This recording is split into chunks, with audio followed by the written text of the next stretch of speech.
Joaquin Niemann wins for the 5th time on the Live Golf Tour. And I don't know how many starts they've had. Is it 9 at this point? Probably, maybe 10. So he's won half the time virtually. He has, and this is again a stat. Sean Lowry is our guy who sends me live stats every week. I love that you get live stats every week it's so good. The Smylie Show, only on SportsGrid. Sadiq Bey come off the bench. Alvarado missed a lot of time. Jordan Hawkins has had his moments. So and remember, they picked out even a guy like Kevon Looney off the bench. So to me, they could be there. You know what? And it's crazy because last year I was so big on them, and now I'm off of them. But I'm going to say it. Fly Pelican. 7-1. Fly Pelican. Fly Pelican fly. 7-1. What's the... Here's why JY is great. Because sometimes I almost, it's tough when I sell JY, because now what will happen is, right? I mean, listen, it's the middle of the summer. You know what I mean?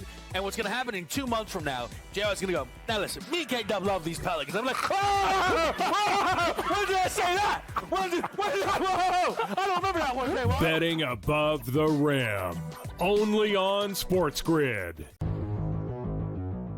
So I drafted Aaron Jones in my Dynasty League, but he's like my 4th running back, to let you know that people don't really believe in him. And by the way, you play in a Dynasty League, I always play to win this year. I don't worry about next year. I want to win now. Flags fly forever. I'll worry about next year.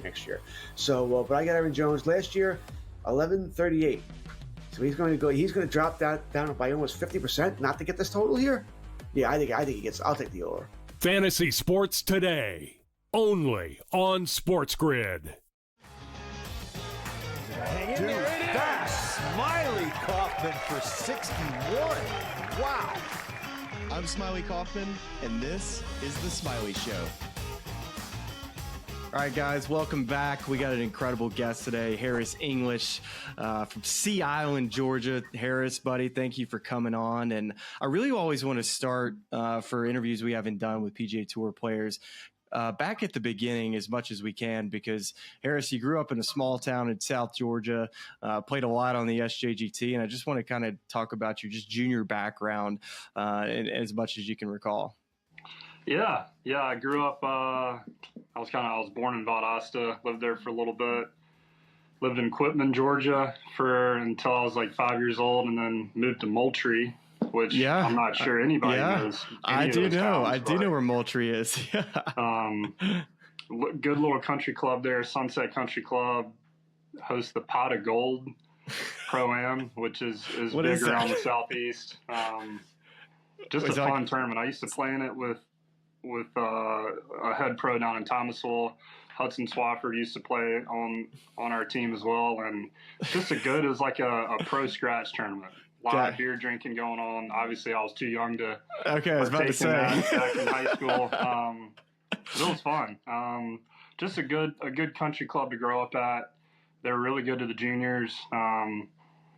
It's one of those courses like real small pushed up greens that I couldn't tell you the square footage of these greens, but they were tiny. So you're get good at irons. You had to 52 degree to 8 iron had to be dead on the money. If not, you were missing the greens and it was rolling off, and you either had to flop it or bump it into the hill to get it up on the green. But it was a great country club to grow up at. Had a good group of kids that I grew up with that all loved golf, that I played basketball with, that I played football with, that I played soccer with. And in the summers, our parents would just drop us off at the club at 8 in the morning. We'd practice and play, go to the pool for a little bit, eat some chicken fingers, and then go back out and play again. And she'd pick me up at 5 p.m. And that's what we all did. That's kind of what you did in the summers. And it was an awesome place to grow up. And as you alluded to, playing the SJGT tour was awesome. Todd Thompson, who now runs the RSM, did a great job with that tour. I mean, that's how I met you. Obviously, you're a good bit younger than me, but just a great tour to play on. We had a lot of good kids that are now on the PGA Tour, have had PGA Tour success, and being able to travel those 2 to 3 hours to go playing these really good golf tournaments was awesome. And every summer we had that that big tournament over in Dothan, Alabama, the Future Masters. Oh, yeah. Was kind of my major every summer. And that's kind of where you met kids Sure. from all over the country and kids coming in from Mexico.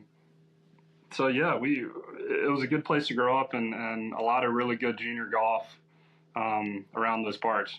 Yeah, there definitely wasn't a junior tour event or a junior golf event where I didn't pack a bathing suit. I was always making sure that I packed a bathing suit, whether we were swimming at the country club that week, whether it was at the Future Masters, or if it was in Greenville, Mississippi, where I met Justin Thomas. I'm not sure if you ever played that event in Greenville, but there's so many events where, you know, our childhood was met with, you know, so many great relationships, fun golf courses. But to your point, talking about traveling just 2 to 3 hours away, going to a golf tournament, you know, I think I get asked this question a lot from parents on if they have a junior that's good enough to maybe play college golf or has aspirations of playing at the next level. They're like, what do we need to be playing in? And you know, I think a lot of people feel like to get noticed, they have to play AJGAs or the national events just to kind of get noticed. For you, do you feel like, would you recommend a good junior golfer has to play national stuff? Or do you feel like playing their local stuff is good enough if you can compete at the highest level there? Yeah, I mean, I love playing the local stuff. And how I'd say this is like if just beat people at a different level. And I feel like growing up, we had such a good level locally with Alabama, Mississippi, Georgia, Tennessee, North Florida, South Carolina. There's so many good players playing in those SJGT events. I think I played maybe 5 or 6 AJGAs in my career. Is that it? Just 5 or 6? Yeah. Because I went to high school in Chattanooga at Baylor School. We had a really good team up there, but really good academic school and a really good golf program. But it was hard for me to miss school. It was hard for me I think we got 3 unexcused absences a semester. And playing in an AJGA event, playing in an SJGT event wasn't excused. So I had to pick and choose carefully of when I was going to miss school. And the SJGT events, you drive Friday after school and get to somewhere and play Saturday, Sunday, and then come back. Some of those AJGAs were more 3-day events. Have to leave on Thursday. So I remember I played the one in Rome. I think I finished 3rd in that AJGA in Rome, Georgia. Yeah, that's not too far away. You can make that. Played in the one in Hilton Head. I remember, I think that was the biggest tournament was the Rolex. I somehow qualified for the Rolex. I think I shot 86 the first round.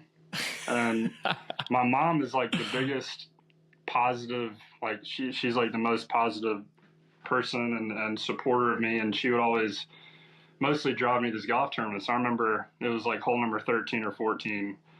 She came up to me and she was like, I don't think you should hit driver anymore. Because I kept spraying. I know, Mom. Yeah, like, okay, Mom, like, thank you. I'm 14 over par. Like, I need to make some birdies. I think I can one up you there, I think, because I played in the Rolex event at Victoria National, which I'm sure you've been around that golf course. And we were playing, it's kind of a golf course that lets you know how good you are at a young age. And I realized I wasn't that good, apparently, because I shot, I think, 83, 82, missed the cut at the Rolex. It was a 4-day, 2-day cut. And it was funny. So my first win professionally was at Victoria National at the United Leasing. And at one point on the back nine, I had an 8-shot lead. So for all those kids that get wore out at golf courses thinking you can't compete at the highest level, keep working at it. Cause you could have a story like mine from the Rolex to winning on the Corn Ferry Tour. Yeah. And you won at Hilton Head? No, I haven't won at Hilton Head. You've been close though, right? Yeah, that course was the Rolex was at Long Cove, which I haven't been back there. I'm not. All right. I'm not looking to go to play that place anytime soon. But yeah, I mean, junior golf, you think it's such a big deal at the time, and like you get so bent out of shape when you don't play well, and it's like just use it as a learning experience. Like, sure. I mean, I know you went through the same thing. As like. Probably from my 8th to 9th grade year and 9th to 10th grade year, like I grew like 5 or 6 inches. Totally. And your swing gets out of whack. It it's just hard to still compete in golf tournaments, and you're growing that much. And I got so flat. I was just as soon as I started growing, the club just went like this behind me. It just makes it really tough. And then I finally regained it like my sophomore or junior year in high school. But yeah, you go through so much, and you think it's such a big deal at the time, but it's all about getting better and learning how to play the game and going through some of those rough patches of like digging yourself out and getting through it. How did you end up at the Baylor Academy in Chattanooga? We just talked about, of course, you're from Georgia. And, you know, Chattanooga, it's not exactly too close to South Georgia. Who was the first person that got in you guys' ear about Baylor Academy? And at first, were you hesitant about going up there? Who was the one that kind of convinced you to make that jump? Yeah, that's a good question. Yeah, like I said, in Moultrie, I grew up with so many good kids and a great country club there. And one of the head pros in Thomasville, Georgia, which is about 25 minutes away, a really good course called Glenarvan. His name was Rob Riddle, and I got a lot of lessons from him growing up. And he had recently moved up to Chattanooga and was at a course called Black Creek, which is a really good course up there. And he started talking to my dad about this really good kid named Luke List, who was maybe a junior or senior at Baylor at the time, and he was like, my dad's name is Ben, but he's like, Ben, you got to come check this out. This kid is really good. He's going to Vandy. He's one of the top kids in the country. And the school that he goes to is incredible. The head coach, King Emig, is all about golf. They practice at a really good golf course named Black Creek. And it was just a different level of prep.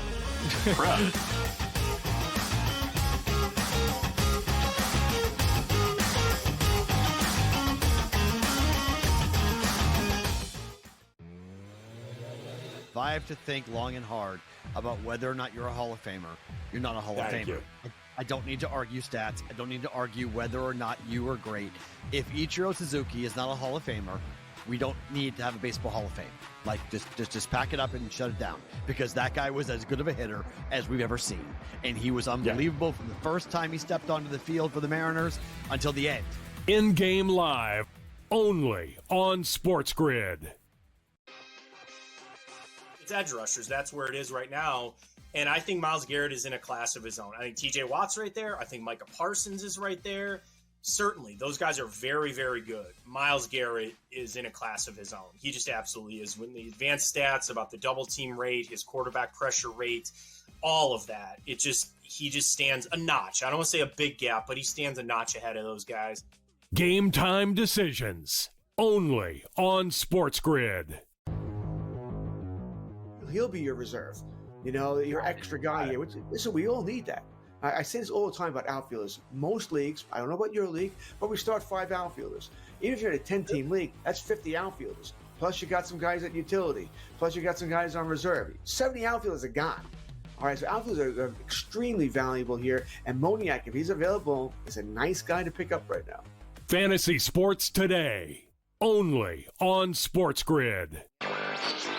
I feel they're all completely justified. The numbers, they're nearly identical. And speaking of identical, I don't know if you saw that one, Craig. That was pretty wild. From winning their first major to winning their 4th major, both Tiger Woods and Scottie Scheffler completed that task in exactly 1,197 days. Both of them, in the exact amount of days, won their 4th major. Newswire, only on SportsGrid.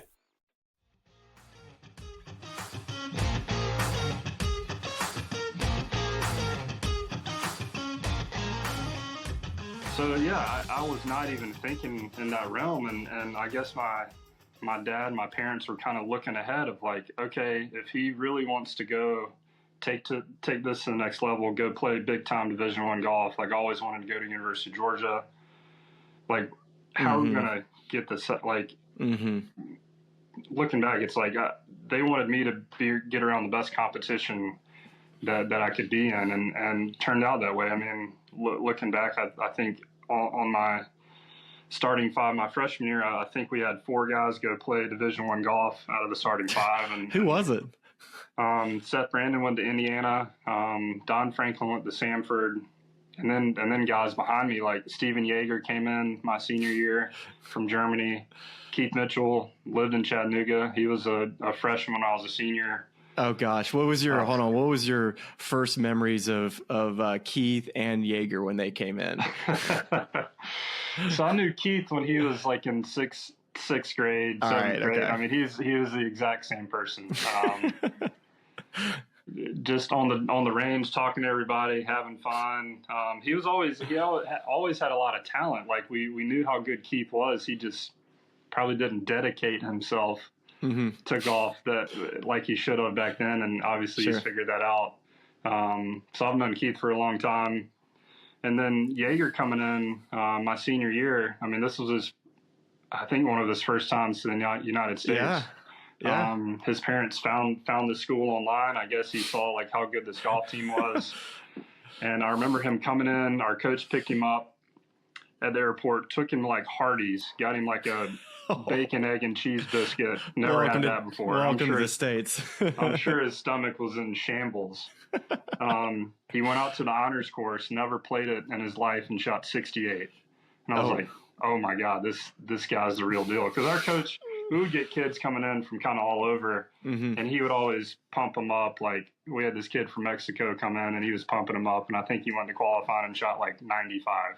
We're like, all right, coach, like this kid's not it. But Yeager was different, and he was really good, and he ended up staying at Baylor for 2 years, and he graduated and went to University of Tennessee at Chattanooga. Stayed in Chattanooga, still lives there. So I think he liked his experience. All right. So you said you always wanted to go to Georgia. You end up going there and committing, and you get on campus. And of course, like we know how many great players have come out of the University of Georgia. When you show up as a freshman, what did that team look like as far as actually qualifying inside the top 5 and making that team? I know Chris Hack, the way he does things there is a little different. You know, if you want to be great, you got to go out and put the work in. It's not some structured system that Hacker has at Georgia. You got to go and earn your keep. And it seemed like, this is what he told me on my recruiting trip. Now you tell me if this is wrong, Harris. He said that every week there was a qualifier for the tournament. Nobody ever got exempt. Is that actually true? Yeah, the only way you could get exempt is you top 10 the week before. So he structured it like the PGA Tour. So if you finished top 10, it didn't matter if you were first team All-American the year before. It didn't matter if you won 5 times. It didn't matter.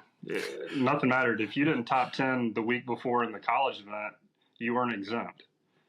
So it was the most fair system that you could possibly have. And rolling in there as a freshman, it was myself, Russell Henley, and Lowry Thomas from Auburn, Alabama. Lowry. Then you had Hudson Swafford was a sophomore. Rob Bennett was a sophomore. Michael Green was a junior. Brian Harmon was a junior. Adam Mitchell was a junior. So that was our team. I think we had 8 guys. And it's pretty stout. A lot of those guys have been All-Americans the previous year, and it was kind of like, all right, we're going to go up to the farm up in Dalton, and we had like a 3-day qualifier. We played around Athens a good bit, and I mean, I like that structure. I mean, he didn't. I think we had maybe one structured practice a week, and he would set up the gauntlet. I remember the gauntlet. A short I remember game. it. I did it on my recruiting trip. You did? Yeah, it's awesome. So it's a 9-hole chipping and putting game where you kind of spray paint some certain holes and give you a couple bunker shots, couple flop shots, couple bump and runs. And I think you had to shoot 2 over in 9 holes to complete the drill. If you didn't, you had to go over to the putting green and you had to make 40 4-footers in a row to then have the chance to go back and go through the gauntlet again. And sometimes it would take guys all afternoon, sometimes into the night to complete it. Sometimes you could go through once or twice and complete it. But that was really the only structure we had. I mean, he was massive on short game.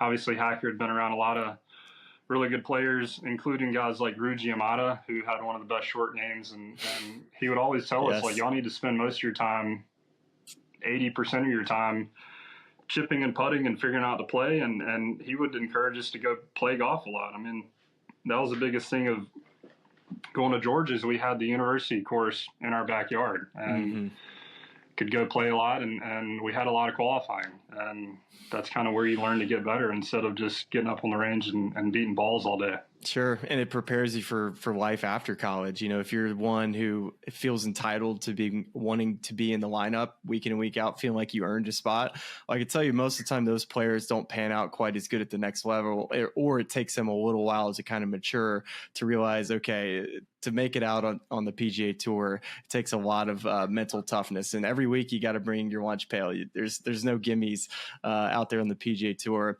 And so, Georgia Goff, before we go to this next subject, I got to get your opinion here, and you can keep yourself in this list or not, depending on how you feel. But I want you to give me the Georgia Goff Mount Rushmore top 4 for you. So if you're creating this Mount Rushmore for you, Georgia Goff, who makes the stone wall? I mean, you got to put Bubba Watson up there. What has he won? 2 Masters?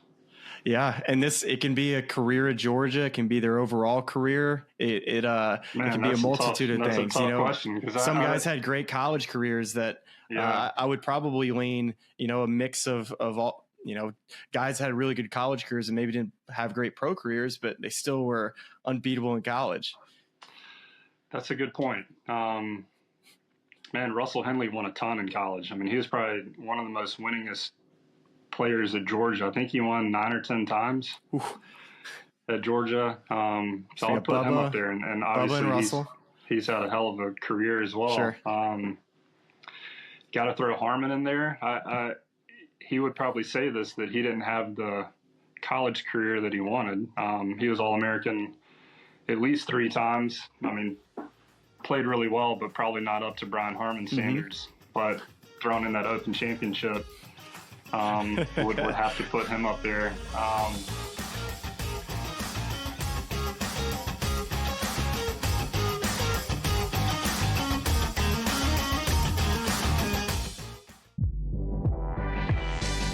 Then there's Kalia Copper, a.k.a. the Walking Bucket. I actually think I gave her the nickname the Walking Bucket. I don't know if anybody gave it to her before that, but I know I did. And she's done it in the playoffs with the Chicago Sky winning the WNBA title. It's about matchups.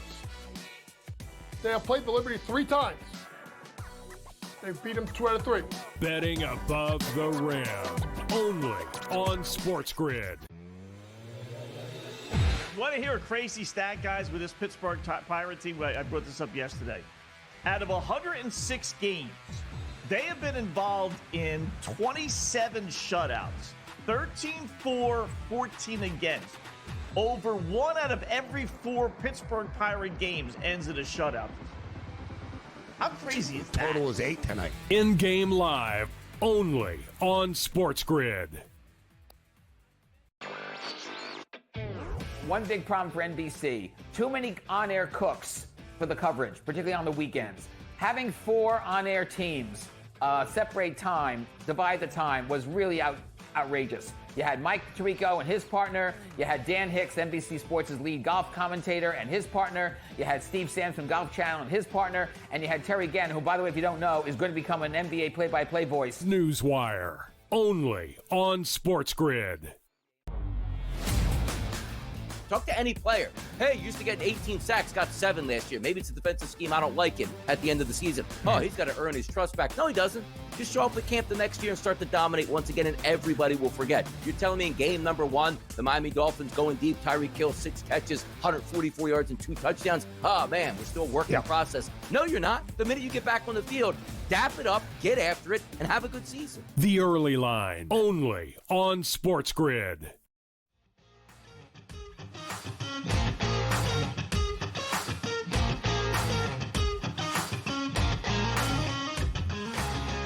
Man, we have so many good players, and I feel like,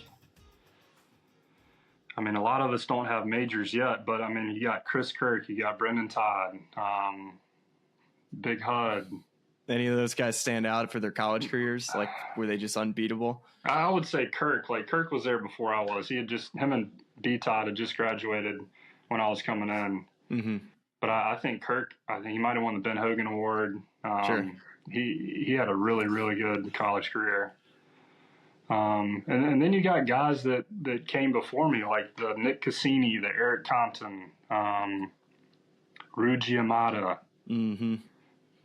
Big Ned, Michael Morrison. So we could be here all day, is what you're saying, to try to figure out how to condense this to the four best. There's so many guys. I mean, I would say the major championships would have to stand out. And even a kid I was there with, Brad McPherson. I don't know if you remember him. He won the British from Australia. Am. Yeah, he won the British Am when we were there. So we've had a lot of success at Georgia, and even kids coming out now, like you got Davis Thompson, Grayson Sigg, Sepp has really killed it in the pro ranks. I wouldn't say he didn't have the best college career, but he's really found something these last few years, and he's turned himself into one of the best players in the world.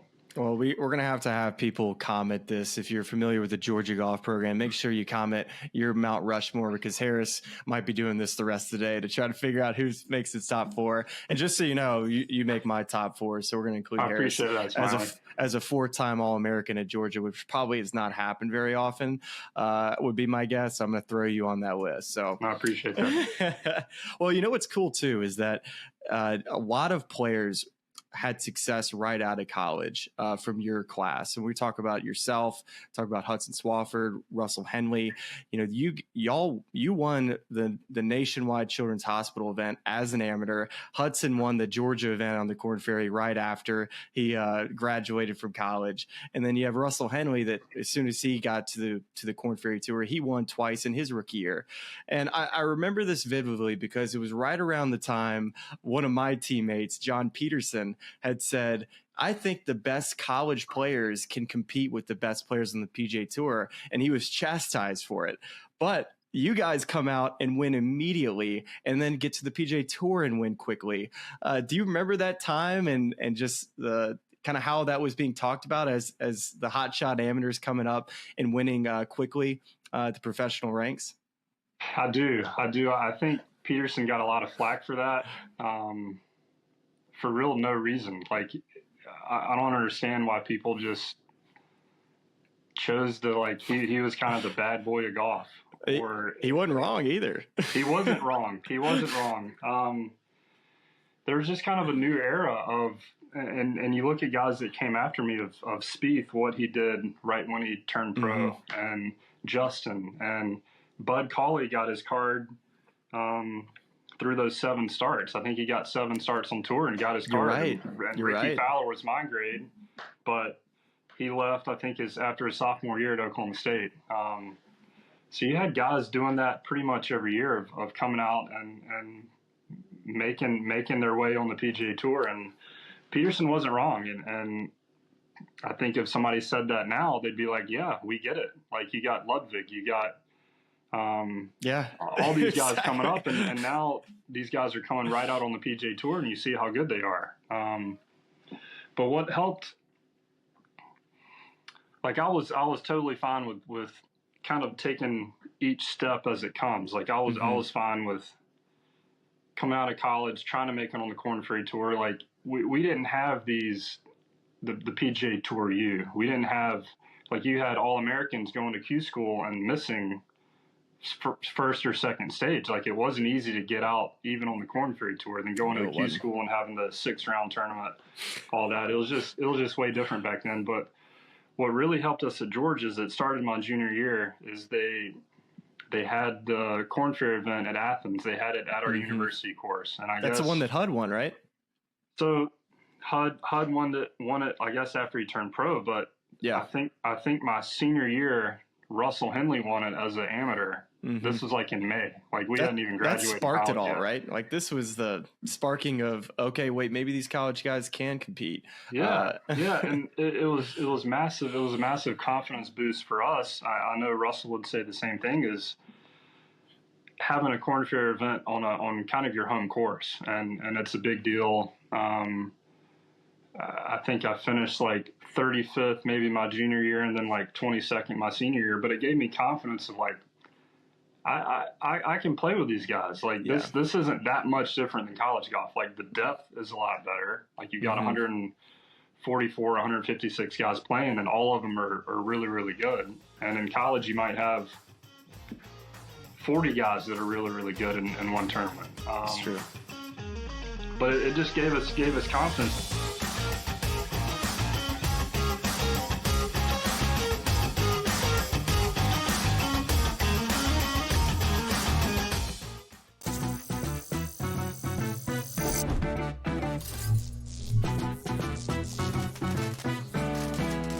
New to casinos and not sure what to play? Well, try blackjack first. It has a lower house advantage compared to other table games, making it especially player-friendly.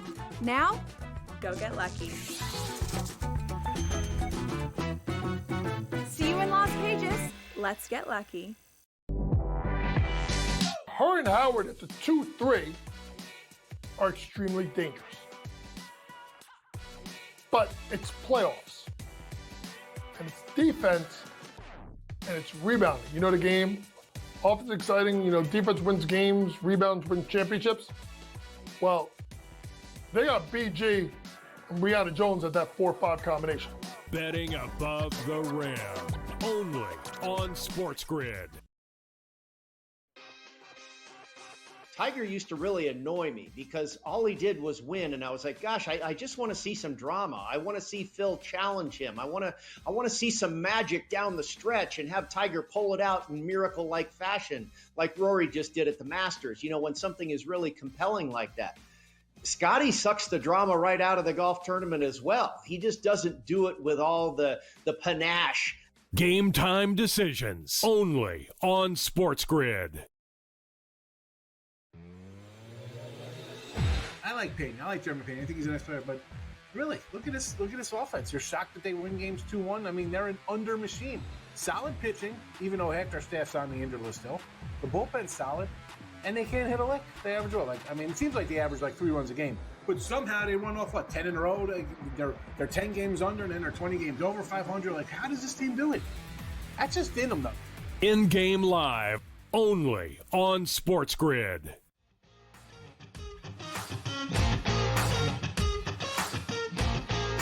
And that's kind of the summer that I played really well. I think I won the Southern Am at Innisbrook the week before that Corn Fair event at in Ohio, in Columbus, Ohio, and I was playing really well. And I think the first 2 days of the Columbus Nationwide event, I played with Peter Uihlein and Bengt Von Vonage. I can't say his last name that well, but played in Florida. So I think throughout the whole tournament, I played with one professional golfer, and then I ended up playing with Peterson the last couple days, and it just felt like a college event because I was playing with all the college guys that I'd played with for 4 years, and had a good battle with Peterson.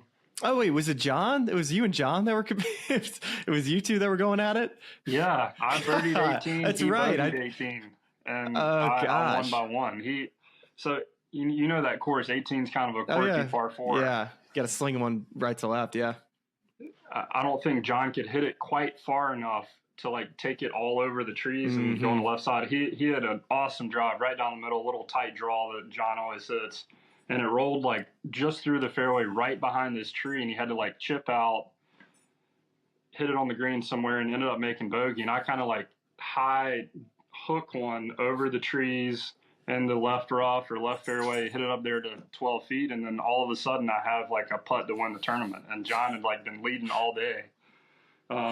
So you're telling me the guy that finished third place won first place money that week because y'all were both I think amateurs? I think it was Kyle Reifers, and that was one of the biggest purses on the Corn Ferry tour at the time. It was $144,000. That's a good trivia question right there. Yeah, and that got him his PGA Tour card. And here John and I are for first and second, and we basically get nothing. But luckily for me, I was turning pro. I was kind of waiting for the Walker Cup. That was kind of my goal for that summer, is make the 2011 Walker Cup.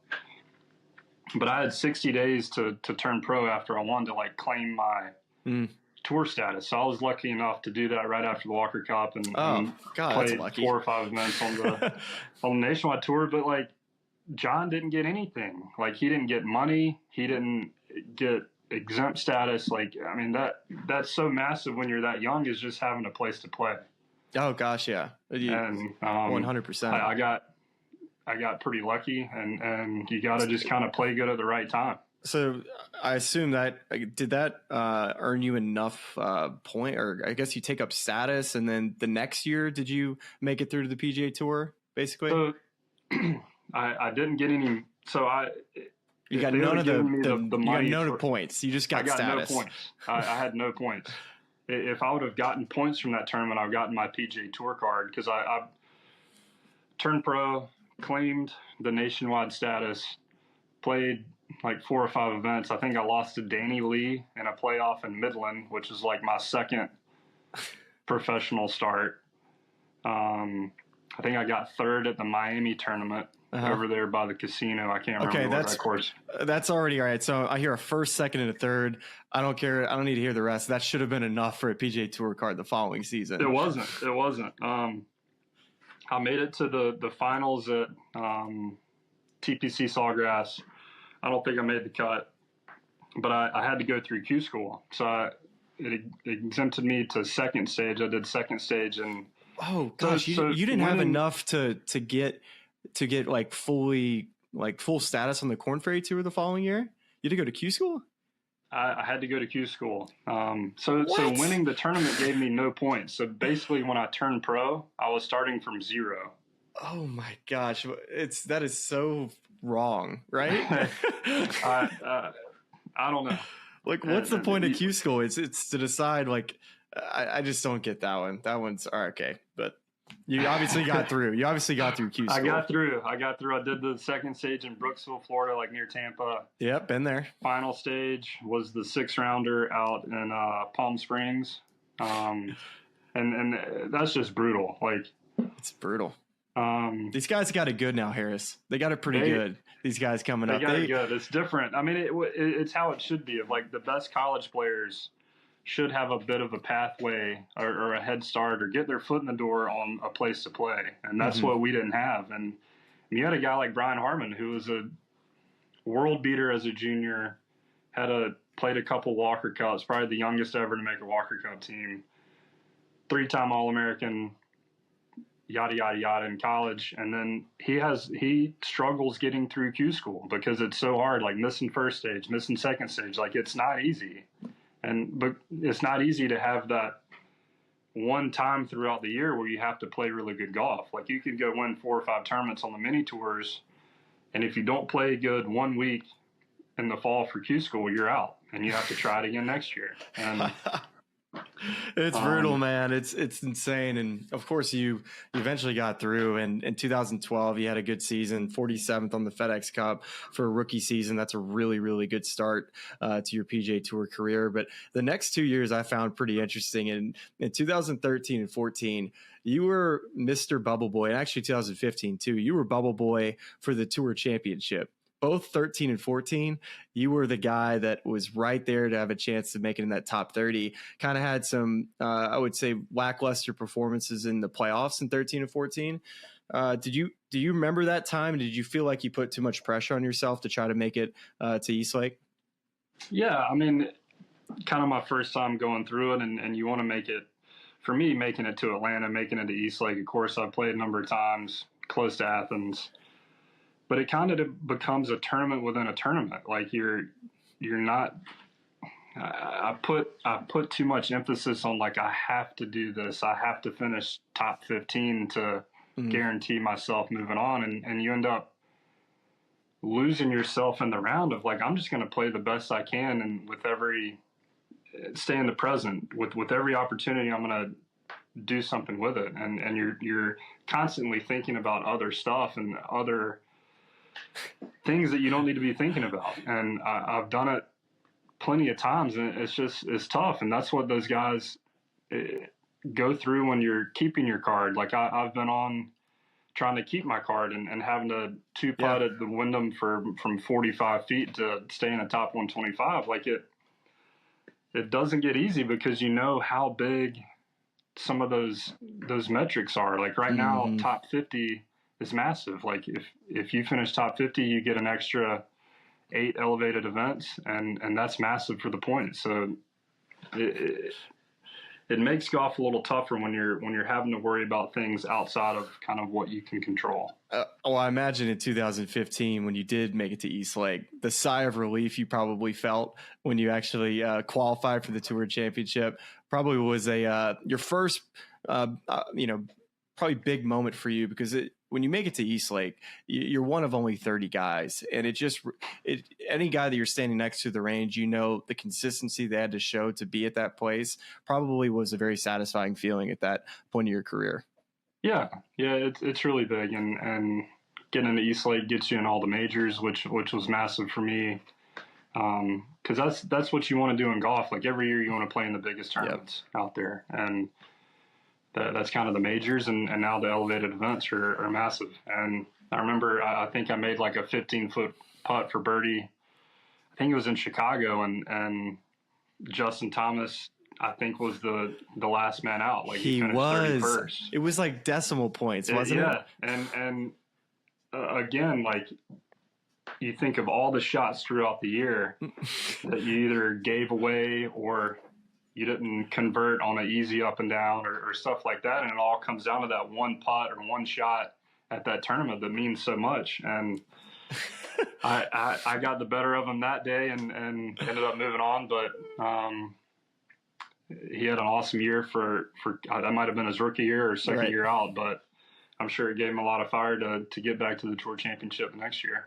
Well, and if, many PGA Tour players, veterans that I talk to always say, when you look at your career, always look at it with a long-term view, because if you play this game long enough, you're going to go through ups, you're going to go through downs, and you don't really know when they're going to come. You don't know how long the ups are going to be. You don't know how long the downs are going to be.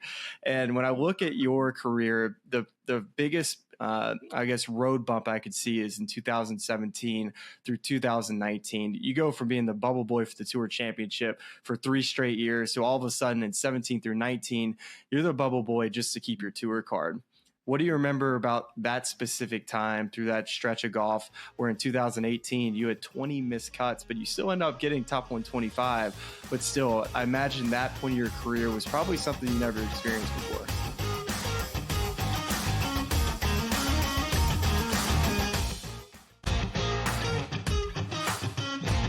Just more and more smoke, leading to the fire that is Keegan Bradley being on this team as a player. Yeah, I think we're all expecting it at this point.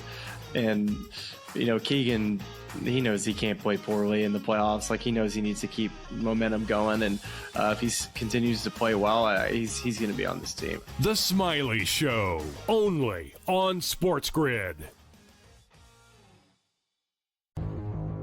Christopher Sanchez of the Philadelphia Phillies is one of 3 Major League Baseball pitchers to have a 7-start span featuring an undefeated record, a sub-1.5 ERA, 50 or more innings pitched, 50 or more strikeouts, fewer than 5 walks, no more than 1 home run allowed. Fantasy sports today, only on SportsGrid. The game is on. The stakes are high. But the action isn't just on the field. He's rearranging that ring. Get it inside! SportsGrid's in-game live. Your ultimate second screen experience. A little flyer, couple of 15.5-point live line. Every prop, every play, every day. Anything can happen. That's complete chaos. It's smarter to be on SportsGrid.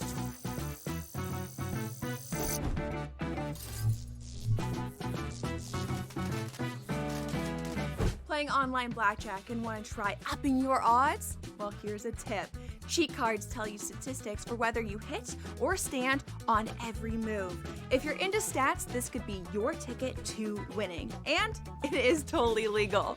Now, go get lucky. See you in Las Vegas. Let's get lucky.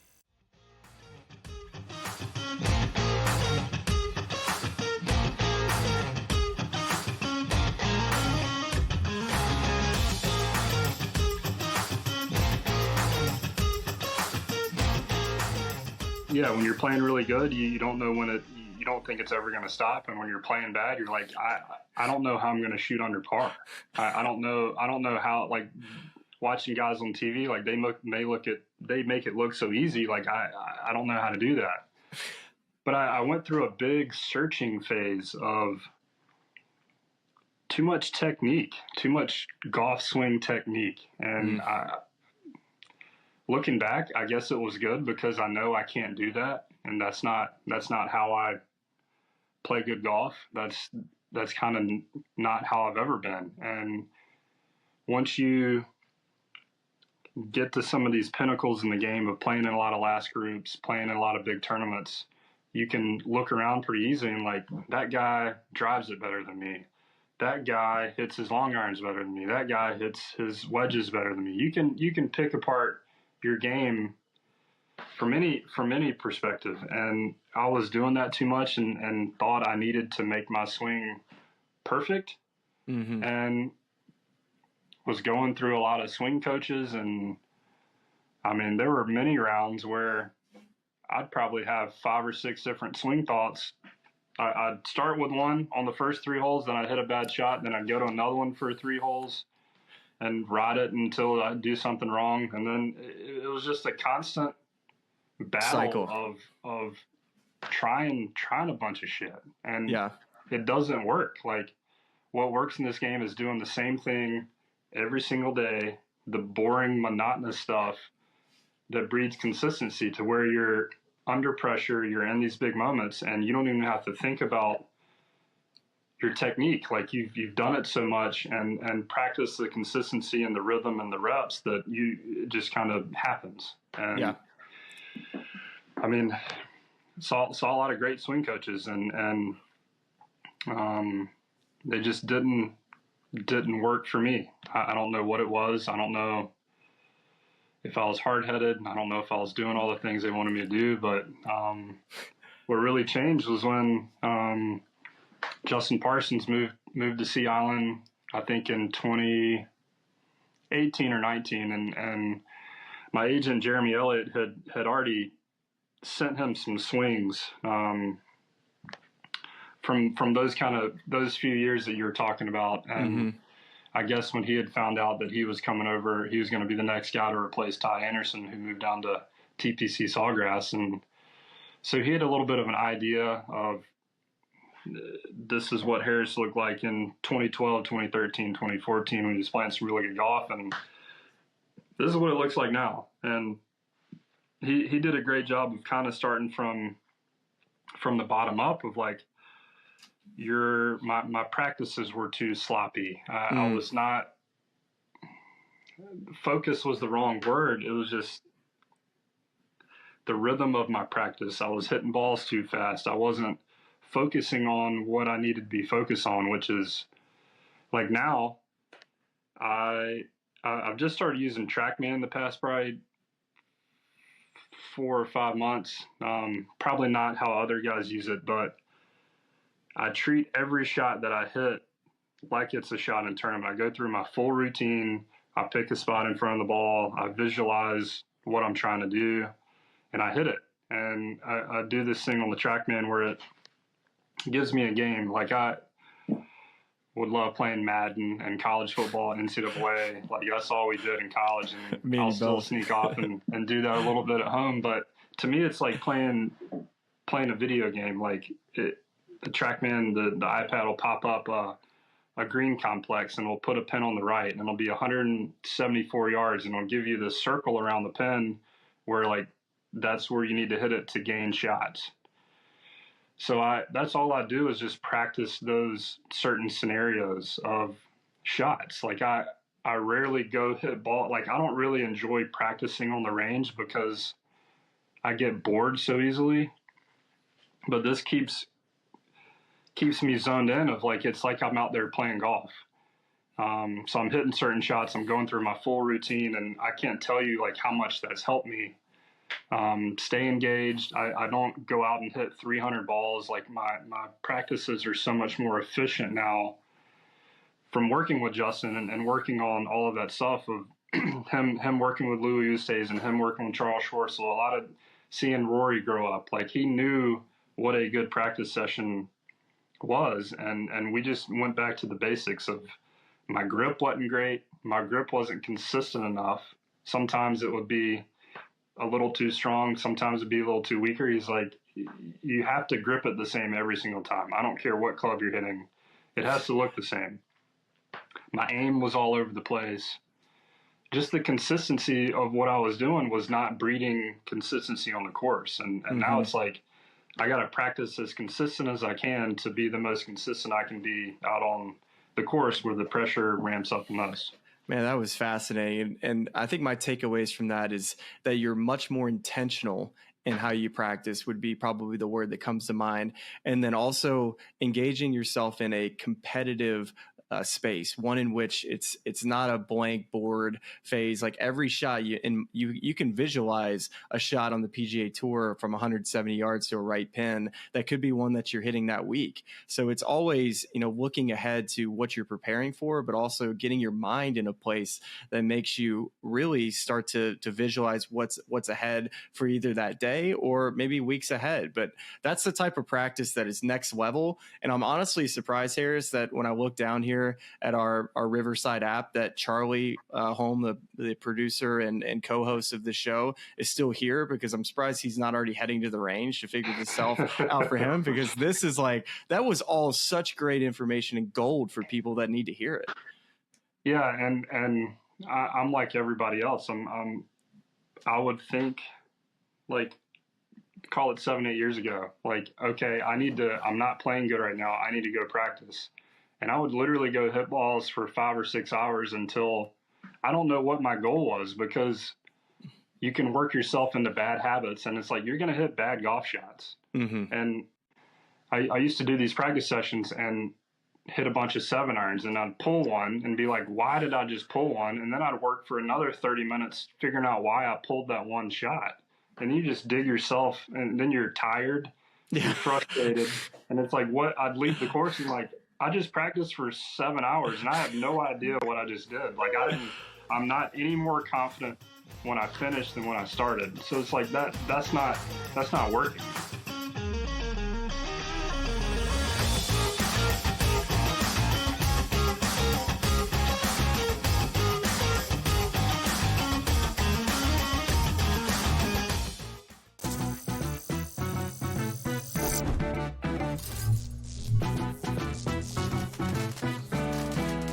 Did you know sportsbooks tend to draw up tighter bet lines for events that get even more bettors, like championship games or major matchups? My tip? Try betting on less popular sports. You might have a better shot at beating those odds. Now, go get lucky. See you in Las Vegas. Let's get lucky. To be able to get in the college football playoff. And the 3 games I mentioned, if they win at least one of those, guess what? They'll finish 10-2, and they'll be in the college football playoff without fail. So I think when it all comes down to it, that's really what this is about, team success as much as it is individual success. And if Arch has this team playing well and winning 10 games, I think the Heisman numbers are going to be there to back that up, just based off of the offense that they play and how they move the football. The Early Line, only on SportsGrid. Over a full season, is he going to be Mike Piazza? No, of course not. But I think he's going to be a guy who can help your team here. My only problem really with Alvarez is this, as Craig and I have talked about so many times, catcher is deep. If you're in a 2-catcher league, by the way, please, for the love of God, I never understood why anyone plays in 2-catcher leagues. But in a 1-catcher league, who's the catcher you're dropping? Fantasy Sports Today, only on SportsGrid.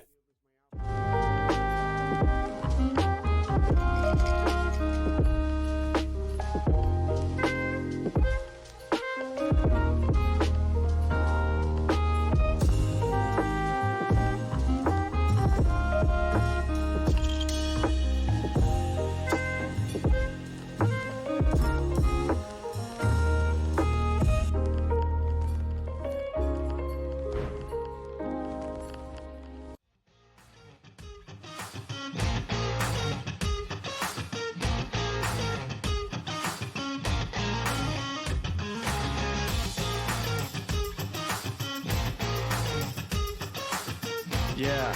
Oh, and I guess I want to ask you this, because we're still in this period of time from 2017 to 2019. So you already mentioned it before. In 2018, you finished 11th and you squeak by finishing 125th on the FedEx Cup. So you keep your card the following year, and then you say Justin Parsons moving to town, y'all start working together. But then you look at your results in 2019 and you see where you finish at the end of the year, and you finish 149th. So all of a sudden, I imagine that your mind could go one of two places. You could either go and start searching again for a new coach, or you stick to your guns and say, you know what, I'm just going to keep doing what I'm doing. I can go play in the fall, get in the 126 to 150 category, get some starts, and go try to play my way back on the PGA Tour. And I'm going to go ahead and finish the narration here on this, because guess what? That's exactly what you did. In the fall, you had 4 top 6 finishes in the fall. I mean, what was that fall like, knowing that you're going into the most pivotal point in your career where you could be playing on the Korn Ferry, you could be going and playing out of a category that's really difficult to get starts at 126 and 150? I mean, come on, how good was that? Yeah, that's a good point. I mean, that's where I played Victoria Nationals, so I went back to the Korn Ferry finals, those 3 or 4 tournaments, to try to get my card that way. And yeah, I didn't do it. I didn't finish top 25 in those finals, but was it 26th? Is that where you finished? Was 26th? I can't remember. It was decently close. I remember I didn't finish very well at Victoria National. But I'm telling you, like, I had some really good practice sessions with Justin, and I was so close to playing really, really good golf. And it was so, like, disappointing. I think my wife and I drove from wherever Victoria is. That in Indiana? Evansville, Indiana. Yeah, Evansville, Indiana. That's right. I think so I missed. I can't remember what I finished, 28th or something in the finals. Didn't get top 25. We drove from Evansville to Chattanooga, stayed with the Jaegers, and then I think drove back home. And it was a pretty disappointing drive of, like, yeah, I don't know. I've got to really go chase it down now. My back's up against the wall. And that's where my agent, Jeremy, Justin, was awesome, of like, hey, man, you do great in these situations when your back's up against the wall. Like, use the fall to get back in it, go try to win some golf tournaments. And I remember going out I was in Athens or something, I don't know, a wedding, and I remember going to hit balls with Justin, my coach, and then Jim Douglas, the legendary assistant coach at Georgia, came out and watched me hit balls.